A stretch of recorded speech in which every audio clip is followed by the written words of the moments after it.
One night, she quit breathing in the middle of the night. It was the most horrifying time of my life. Thought we were gonna lose our daughter.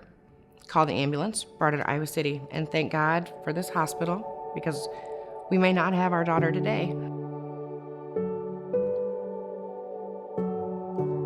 When I was pregnant with Kendra, I was older. We had the AFP test done, and the results came back positive for Down syndrome at 18 weeks. In my mind, Kendra would be perfect no matter what. I could not even imagine our life without her right now. 3 days after Kendra was born, they asked at a local hospital in Cedar Rapids if they could test for Down syndrome, and 3 days later it came back. In fact, it was positive. When she was born, she had a hard time breathing. She was very small, maybe a little under 4 pounds, tiny.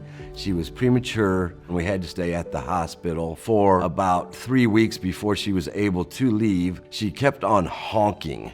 It was a very unusual sound every time she would breathe. They thought she was okay, and I guess so did we. When we brought her home one night, about a week later, my wife noticed that she had started to quit breathing. She woke me up. Kendra's not breathing. It was horrifying. It was very, very sad to see a child gasping for air. So I immediately called the ambulance, and they asked, "Where do you want to go?" I said, "I want to go to the Children's Hospital."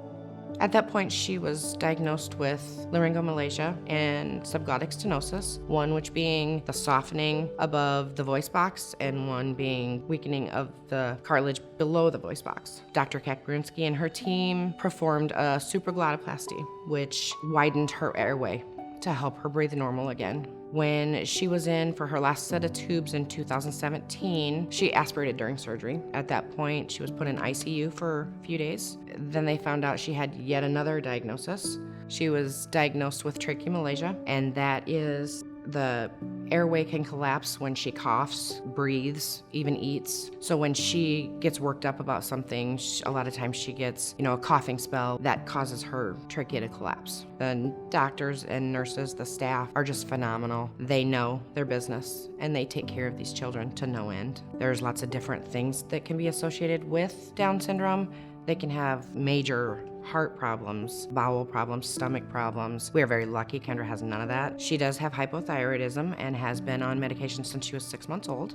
I just explained Down syndrome is a chromosomal disorder. They have an extra chromosome. It's called trisomy 21 that makes them a little bit more delayed than other children. She has that extra chromosome, and it kind of looks like this. I tattooed it on my arm, and so did my family. Kendra is very highly functional, so we are very lucky. In fact, I call it up syndrome because there's nothing down about Kendra whatsoever. She loves everybody she meets. She always wants to give somebody a hug.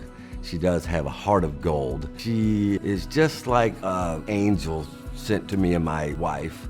Of course, we love her very much. My advice to other parents with children with Down syndrome is let them be who they are. Never hold them back. With Kendra, we never let her to believe that she cannot do anything. We just let her do and be Kendra. I would have to say that this hospital here is heaven sent. Without the people here to help, these children would not have the love and caring that these doctors and staff do here at this place. I cannot even thank enough people for what they have done for our daughter. She's who she is today, and she's here today because of this place.